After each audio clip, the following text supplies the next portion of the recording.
Assalamualaikum and good day everyone. So today we are going into part 2 of the 7.3 on the intermolecular forces. So in this particular video, so you are going to learn about intermolecular forces finally, okay? Because in previous part of this subtopic, you have learned about the polarity, right? So you have learned about the polar molecule, you have learned about the non-polar molecule, okay?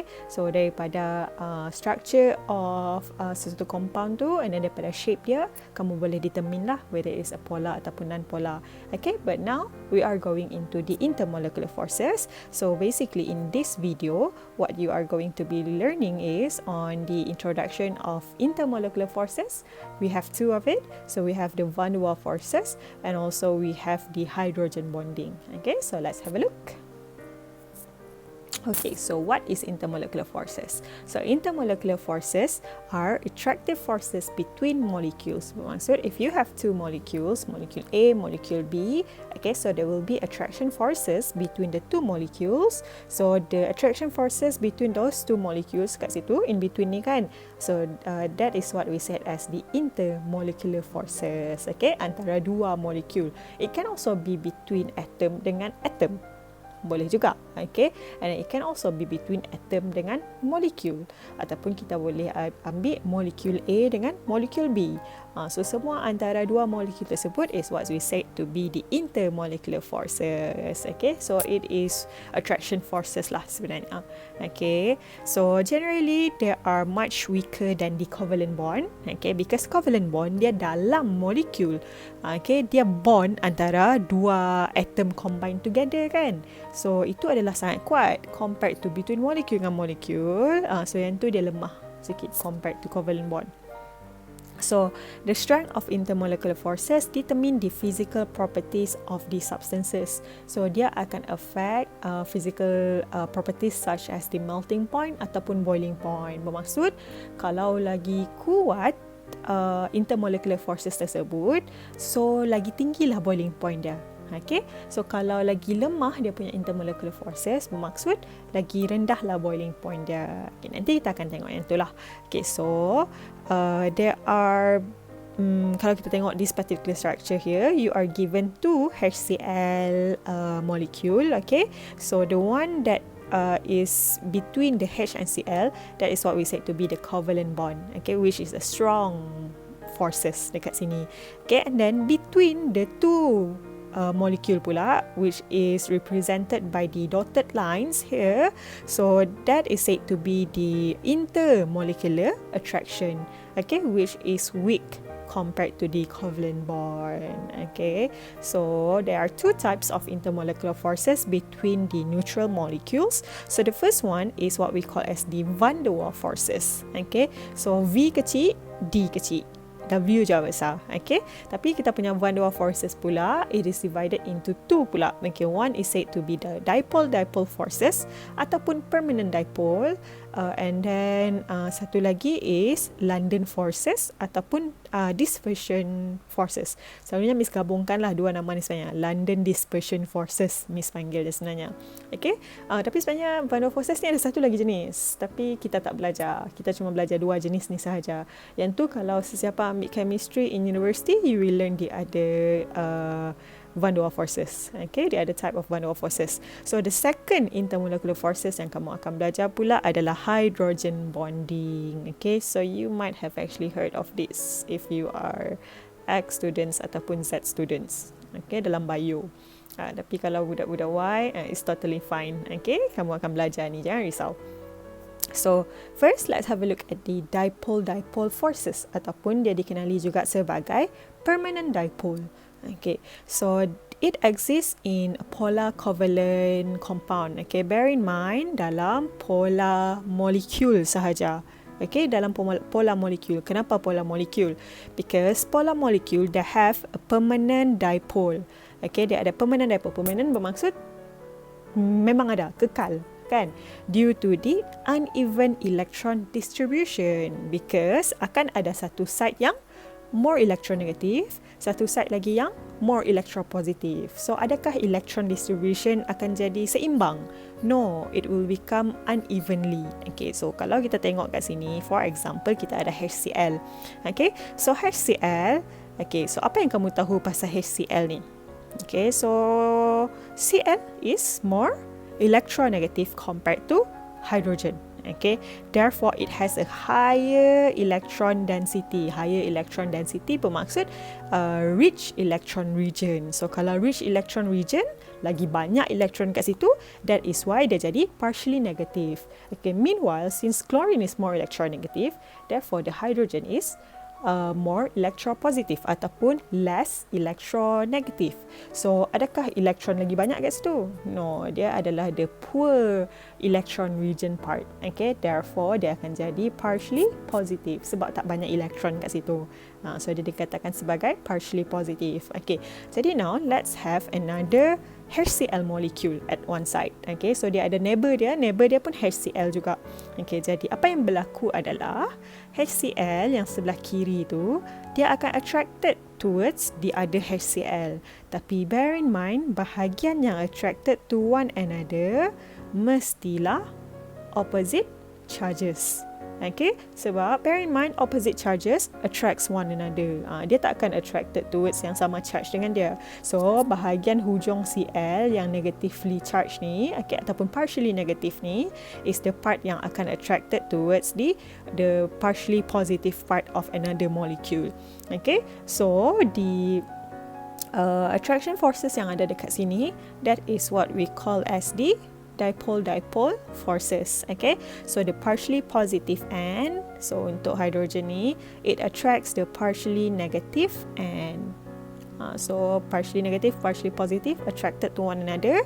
So that is what we said to be dipole forces. Okay, bear in mind syarat dia tadi adalah the molecule has to be a polar molecule. Kenapa polar molecule? Sebab polar molecule ni dia ada permanent dipole. Bermaksud one side adalah partially positive, one side adalah partially negative. So itu permanent dekat situ. Kenapa permanent? Because after all electronegativity dia berbeza. Okay, so that's why dia ada permanent dipole. So nanti bila polar molecule berjumpa dengan another polar molecule, so somehow they will be attracted to one another.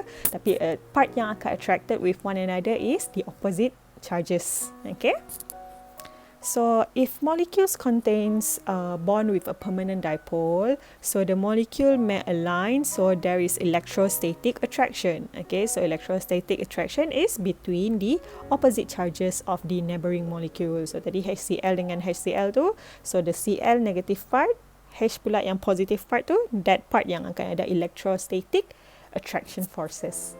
And that is what we call as dipole forces. Okay, so basically kalau kamu tengok gambar yang macam ni pula, so basically Cl partially negative. Okay, so as you can see, semua Cl di label sebagai partially negative because Cl is more electronegative. Okay, jadi nanti bahagian yang positif negatif tu nanti akan ada attraction forces. So the attraction forces is represented by using the dotted lines there.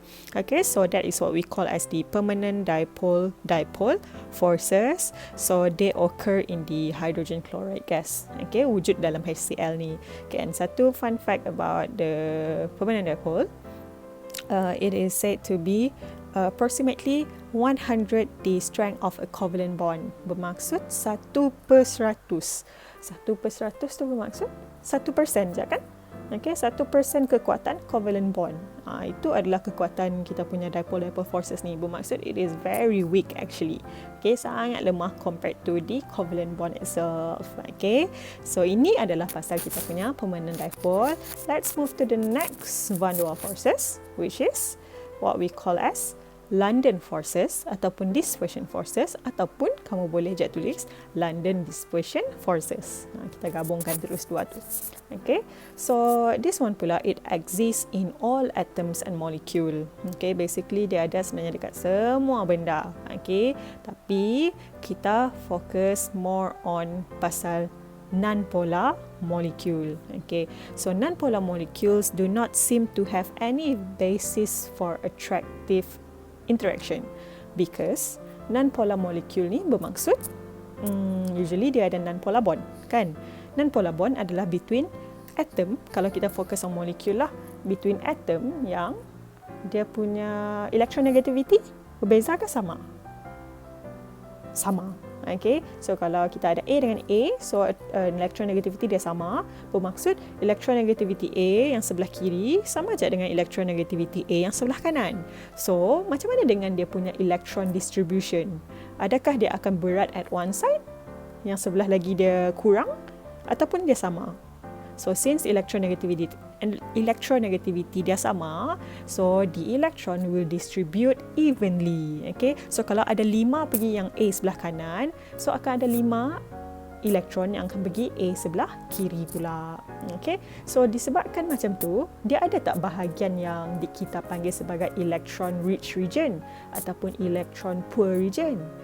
Okay, ataupun kita katakan sebagai site yang partially positive, partially negative.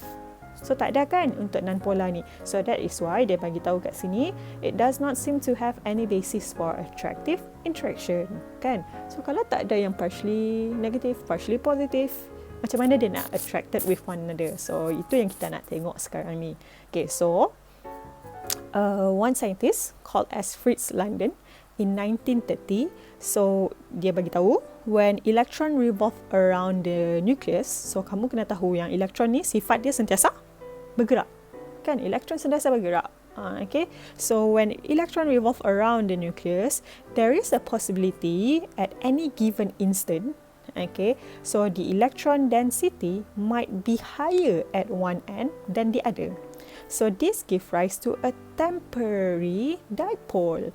Temporary, tadi kita belajar permanent dipole. Sekarang ni kita belajar pasal temporary dipole. So kadang-kadang temporary dipole ni dipanggil sebagai instantaneous dipole lah at that particular time, kan? Instantaneous at that particular time. So apa yang Fritz London cuba cakap kat sini adalah, okay, elektron tu tadi, it is evenly distributed, kan? Okay, 5 sini, 5 sini. Tapi you know that elektron tu akan sentiasa bergerak. So waktu dia bergerak tu, at some point, somehow, sebelah ni, sebelah kanan kamu kan, Miss Azhar? Okay, sebelah kanan ni, dia ada 8 elektron. Okay, sebabkan dia bergerak-gerak tadi kan, sebelah kanan tiba-tiba akan 8 elektron, sebelah kiri pula tinggal 2 elektron. So apa yang berlaku kat situ? So kalau ada satu site yang lagi banyak elektron, so that side akan jadi partially negative. So sebelah yang ni pula, since dia ada 2 je elektron, at that particular moment, dia akan jadi partially positive. So that is what we say to be temporary dipole. Tapi waktu tu je lah. Okay, waktu tu je. Dia bukannya permanent. Compared to kalau yang polar molecule, dia memang dah ada permanent one side yang partially positive, one side yang partially negative. Tapi untuk non-polar, dia sepatutnya dia even, tapi at some point disebabkan pergerakan elektron tu tadi, so somehow at some point nanti akan berlakunya instantaneous dipole ni. Sekejap je moment tu. Okay, so kita nak tengok lah specifically macam mana ni sebenarnya berlaku, kan? Macam mana sebenarnya London forces ni berlaku. So an atom has positively charged proton. Okay, so kita ada proton dekat bahagian nukleus, and then negatively charged electron surrounding the nucleus. Okay, so ini contoh yang diberi kat sini adalah atom. Okay, ini adalah atom, bukannya molecule. Okay, so ini adalah satu atom. So as you can see, the electron are evenly distributed. Okay, so kiranya kalau kita bahagi 2 kat sini, kamu akan nampak kiri kanan sama lah. Okay, so evenly distributed kat sini. Okay, on average, the negative charge of the electrons in the atom is spread evenly around the nucleus. Okay, itu yang dia beritahu.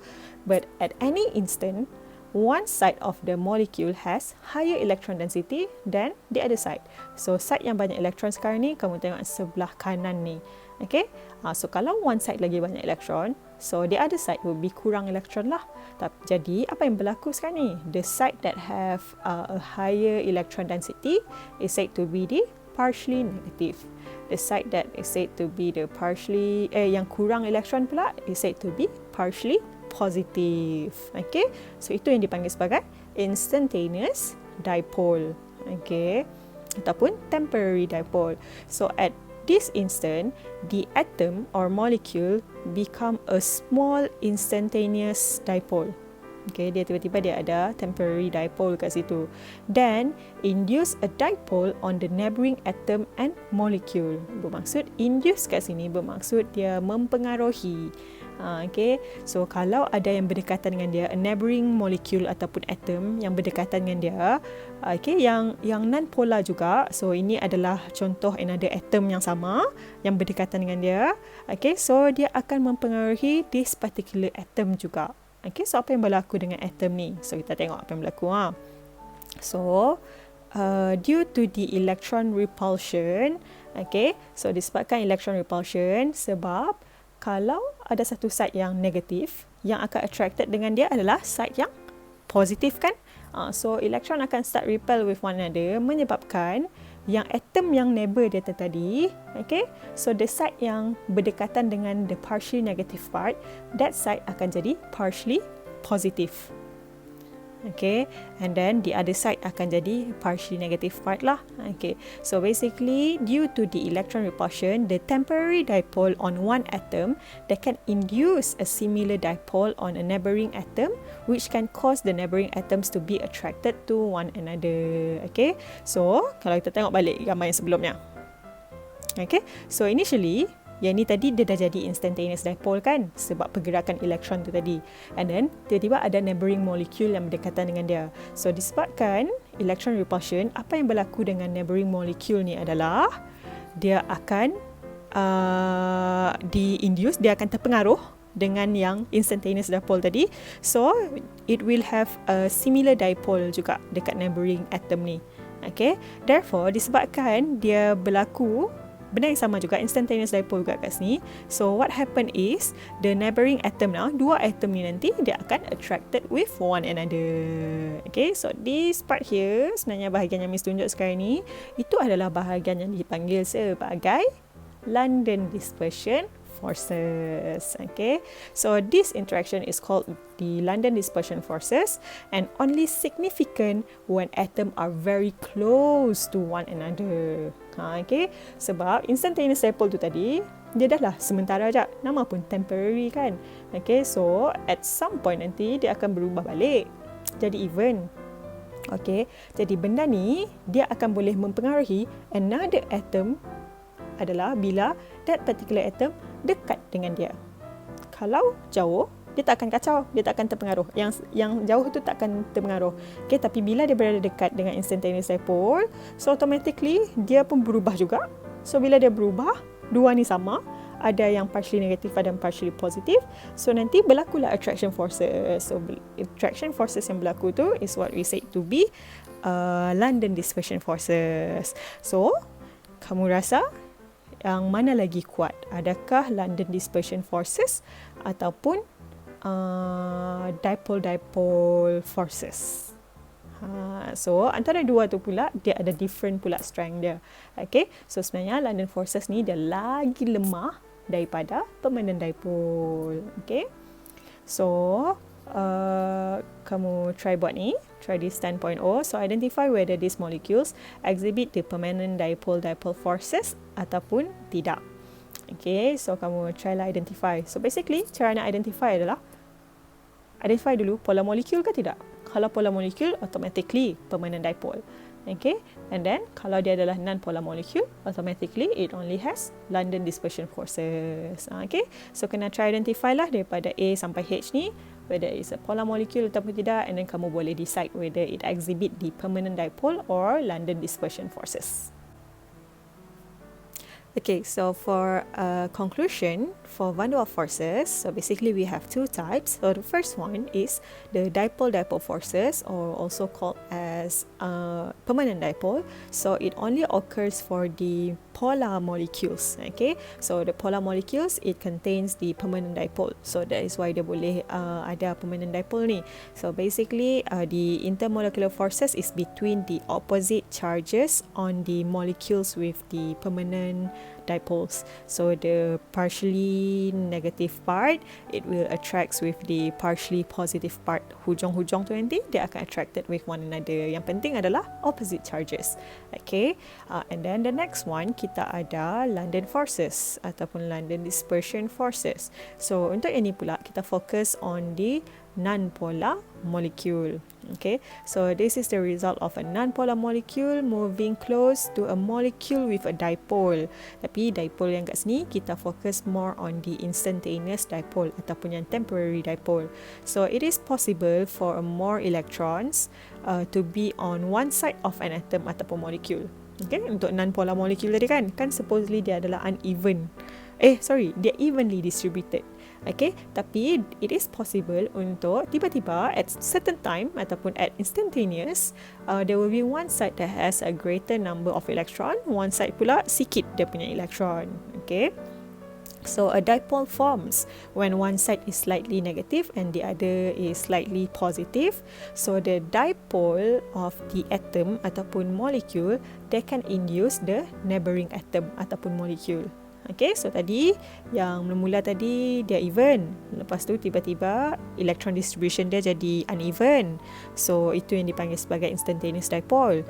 Lepas tu instantaneous dipole tu pula bila tiba-tiba ada neighboring molecule datang dekat dengan dia, so dia akan induce dia punya neighboring molecule tu tadi supaya neighboring molecule tu pun jadi macam dia juga. Okay, so nanti dia akan attracted with one another lah. So itu yang dipanggil sebagai London dispersion forces. Okay, so next kita masuk kepada the second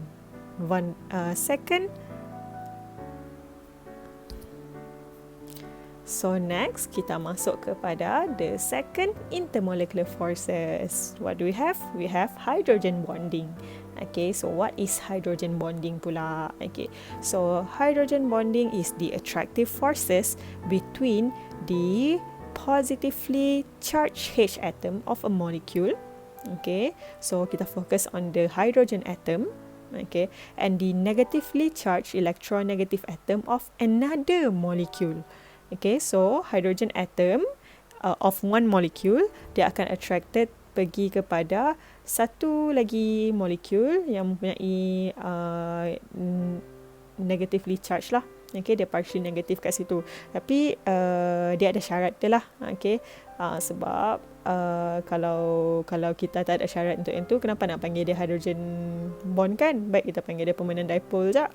Okay, so ada syarat untuk hydrogen bond dekat sini. So the first one adalah okay, kamu kena faham yang hydrogen bond is between hydrogen atom and the high electronegative atom phone. Okay, so the electronegative side yang dimaksudkan adalah it has to be the phone lah.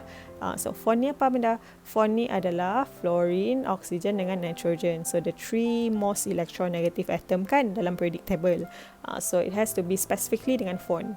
So misalnya kalau hydrogen bonding ni kaitkan dengan handphone lah. Handphone H2 hydrogen, phone pula mewakili the three most electronegative atom ni. Okay, jadi for example kat sini kita akan nampak dekat NH, OH dengan FH bond lah. Okay, so for example kat sini the part sebenarnya kat sini tak nampak sangat. Okay, so bahagian yang merah yang Miss tunjuk tu itu adalah bahagian yang ada possibility untuk berlakunya hydrogen bond. Okay, so sama juga yang sebelah kanan ni and this part adalah the hydrogen bond part. Okay, so where A and B are the NO ataupun fluorine. Okay, so kita tengok syarat dia lah. The essential requirements for the formation of hydrogen bond are as follows. So basically the first one adalah a hydrogen atom that attached to a small and highly electronegative atom. Okay, syarat dia pula hydrogen tu sendiri bukannya sebarang hydrogen tau, because hydrogen can be dekat mana-mana kan, ada banyak benda ada hydrogen. Okay, tapi syarat dia adalah hydrogen atom ni sendiri it has to attach dengan phone tu sendiri. Okay, so kalau kita tengok contoh water molecule kat sini, so as you can see hydrogen, semua hydrogen yang ada dalam water molecule ni lah semuanya attach dengan oxygen. Okay, so yang tu adalah syarat pertama dia. The hydrogen itself has to attach with the small and highly electronegative atom, sama ada fluorine, oxygen ataupun nitrogen. In this case adalah oxygen. Okay, syarat yang kedua pula adalah untuk kita punya electronegative atom, yang phone tu tadi, dia perlu ada lone pair. Okay, syarat dia perlu ada lone pair, at least satu kena ada lone pair. So in the case of kita punya oksigen kat sini, oksigen kita ada 2 lone pair. So maksud okeylah, dia fulfill the requirements number 2. Okay, jadi bahagian yang akan berlakunya hydrogen bond sebenarnya adalah the lone pair part of the electronegative atom. Dia akan attracted towards hydrogen yang partially positive. Okay, tapi syarat dia nak attracted dengan hydrogen ni pula adalah hydrogen tersebut it has to attach with the highly electronegative atom juga. Okay, so berlakulah hydrogen bond dekat sini. So usually hydrogen bond kita lukis dia dalam straight line macam ni lah. Okay, the hydrogen bond and then H ni straight line dengan the electronegative atom. So this part yang dotted lines ataupun dash line ni, itu yang dikatakan sebagai hydrogen bond. Okay, so in molecules with OH ataupun NH group, a lone pair of electrons on nitrogen or oxygen is attracted to the slightly positive charge on the hydrogen on a neighboring molecule. So, yang macam Miss cakap tadi lah. So, bahagian lone pair ni sebenarnya dia yang akan attracted kepada the slightly positive part. So, macam ni. Okay, so kita punya hydrogen ni partially positive. Okay, so kita punya lone pair ni dia akan attracted towards that slightly positive part. So itu yang dipanggil sebagai hydrogen bond. Sekejap, sebenarnya dia ada keluar something ni kan. Okay, so that is what we say to be the hydrogen bond. So the hydrogen bonds, they are basically the stronger compared to van der Waals forces. Jadi maksudnya kat sini kita ada 3 lah sebenarnya intermolecular forces yang kita belajar kan. Kalau Miss asingkan the van der Waals forces, kita ada London dispersion forces, dipole forces dengan hydrogen bond. Okay, whereby the first two yang Miss sebut tadi is what we say to be van der Waals forces. Okay, so van der Waals forces ni, dua-dua van der Waals forces ni dia lagi lemah compared to hydrogen bond. So antara 3 ni tadi, hydrogen bond ada nombor 1. Okay, and then van der Waals forces ni pula nombor 2. Tapi antara 2 van der Waals forces yang kita belajar tu pula, permanent dipole is slightly stronger compared to the London dispersion forces. Okay, tapi kita tak habis lagi pasal hydrogen bond ni. Okay, so now kita tengok example untuk hydrogen bond. Tadi kita tengok untuk water kan. So water ada possibility untuk form hydrogen bond. Okay, so the next one adalah macam ammonia. Okay, ammonia pun ada possibility untuk buat hydrogen bond. So kita tengok dulu lah, betul kan dia fulfill the requirements. So the first one tadi adalah the hydrogen has to attach with the highly electronegative atom kan. So kalau kita tengok semua hydrogen kita kat sini, semuanya attach kepada nitrogen. So okey lah, hydrogen kita kat sini dia memenuhi syarat tu. Tapi sebenarnya tak perlu pun untuk semua hydrogen attach dengan that highly electronegative atom. Cukup satu je pun okey dah sebenarnya. Nanti kita akan tengok lah yang lain lah. Okay, and then syarat kedua ada pula, the electronegative atom perlu ada lone pair. So in this case kita punya nitrogen dia ada 1 lone pair. Jadi Miss nak kamu familiarkan diri kamu dengan structure of ammonia dengan water. Okay, bear in mind water will always have 2 hydrogen and also 2 lone pair. Okay, dekat oksigen tu dia ada 2 lone pair. Nitrogen pula, ammonia pula kita ada 1 nitrogen, 3 hydrogen kan, and dekat nitrogen kita ada 1 lone pair. So tolong familiarkan diri kamu dengan structure of ammonia ni. Okay, so since second requirement pun dia fulfill juga, therefore bolehkah tidak ada kita punya hydrogen bond kat sini? Boleh. Okay, so for example kita tunjuk yang dotted lines warna biru tu. Okay, so that is what we say to be hydrogen bond. Okay, so yang line yang bawah tu pula jangan confuse lah pula line bawah tu. Yang line kat bawah tu adalah covalent bond sebenarnya. Okay, so another example adalah water. Tapi water tadi kamu dah tengok kan. So antara oksigen dia punya lone pair tu kepada hydrogen. So hydrogen ni sebab dia partially positive, sama juga yang ni. Okay, so itu adalah yang merah tu adalah hydrogen bond. So let's say kita ada another water molecule. Okay, so dia boleh form another hydrogen bond kat situ. So let's say we have another water molecule. So situ pun sebenarnya boleh juga form hydrogen bond. So kalau ada satu lagi sebelah kanan bawah tu pun sebenarnya boleh juga form. Okay, cuma Miss tak tunjuk lah. Okay, so now let's try to discuss this together. So Miss harap kamu sambil Miss cakap ni kamu pun fikir juga. Okay, so let's say you are given alcohol. Okay, alcohol specifically kat sini diberi kepada kamu adalah methanol. So kita ada antara methanol dengan another methanol lah. So this is one molecule of methanol. This is another methanol molecule. Okay, the next one pula kita ada antara methanol dengan methane. So yang sebelah kiri warna kuning tu adalah methanol dengan methanol. Okay, yang sebelah kanan ni pula kita ada methanol dengan methane. So methane is the one yang atas ni. Okay, and then kita punya alcohol pula the one yang kat bawah ni. Okay, jadi kamu tengoklah whether dia fulfill the two requirements ataupun tidak. So kita check dahulu. So kita tengok yang sebelah kiri ni. Okay, so first syarat tadi adalah hydrogen must be attached to the electronegative atom kan. Okay, so kalau kita tengok hydrogen yang bawah ni, hydrogen bawah ni tak kan, dia tak attach dengan yang phone tu tadi. Okay, tapi hydrogen yang atas ni, yes, dia attach dengan oxygen. Okay, so the first syarat dah fulfill dah kat situ. Okay, tapi this particular hydrogen je lah. Okay, and then second syarat dia pula, the next the other molecule dia perlu ada oksigen ataupun fluorine ataupun nitrogen, and antara phone tu pula dia perlu ada lone pair. So kalau kita tengok dia ada molekul, okay, so oksigen dia ada lone pair. So bolehkah tidak untuk dia form hydrogen bond? Yes, dia boleh. Okay, so that is hydrogen bond lah. Okay, tapi kita check pula yang sebelah kanan. Okay, antara water dengan antara alkohol dengan methane. Okay, so again kalau kita tengok kat sini, okay, hydrogen yang sebelah bawah ni tak ada, tapi hydrogen yang atas ni ada. Okay, dia macam memenuhi syarat nombor 1. Okay, tapi untuk methane dia pula, methane dia ada hydrogen, tapi hydrogen dia memenuhi tak syarat nombor 1. Adakah dia attached dengan the electronegative atom, the small n electronegative atom? Tak, dia attach dengan carbon, bukannya salah satu daripada phone. Okay, so since hydrogen dekat methane ni bukanlah antara phone tu, okay, dia tak attach pun dengan phone, so adakah this particular bond here is considered sebagai hydrogen bond? Okay, adakah yang merah ni hydrogen bond? So yang hitam kat sini adalah hydrogen bond, tapi yang warna merah ni no. Okay, it is not a hydrogen bond. Okay, so sebab dia tak memenuhi syarat tu tadi. Walaupun oksigen tu ada lone pair, tapi hydrogen tu pula dia bukan attach kepada F, O ataupun N. So tak boleh. That is not what we said to be hydrogen bond. Okay, so agak-agak kalau kita punya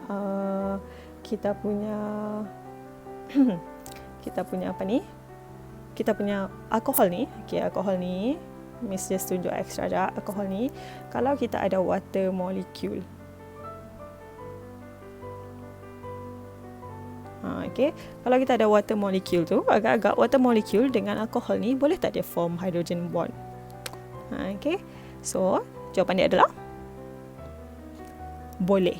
Okay, because the hydrogen dekat water dia attach dengan one of the phone, so dia attach dengan O, so okay, dia memenuhi syarat tu. And then oxygen pula yang dekat kita punya alcohol, dia ada lone pair, so alcohol dengan water boleh form hydrogen bond. So this is basically hydrogen bond juga. Okay, so water dengan alcohol pun boleh form hydrogen bond. Okay, so tadi reason dia adalah because hydrogen is not bonded to F or N, macam Mr. cakap tadi lah. Okay, so now it's your turn to try. Okay, so what type of forces do these molecules exhibit? So tolong bagi tahu whether it exhibit the hydrogen bond ataupun permanent dipole forces. So dekat sini tak ada contoh untuk yang London dispersion forces. Bermaksud semua yang diberi kepada kamu kat sini adalah polar molecule. Okay, so Miss bagi tahu awal lah. So semua yang ada kat sini adalah polar molecule. It's just that kamu kena try to identify sama ada dia exhibit hydrogen bond ataupun it only exhibit the permanent dipole forces. Okay, so yang senang adalah kamu kena take note ni je lah. syarat-syarat untuk hydrogen bond tadi.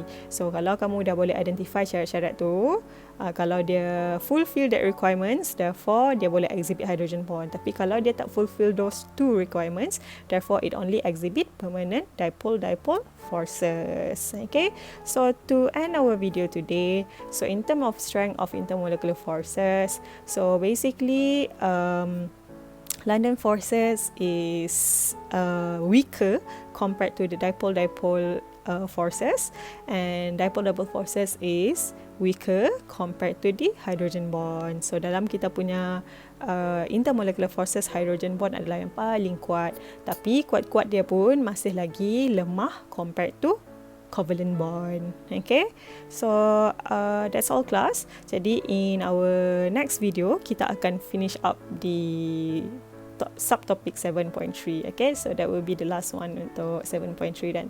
So all the best. Jangan lupa hantar try this 10.0 and 11.0. Okay, so bye.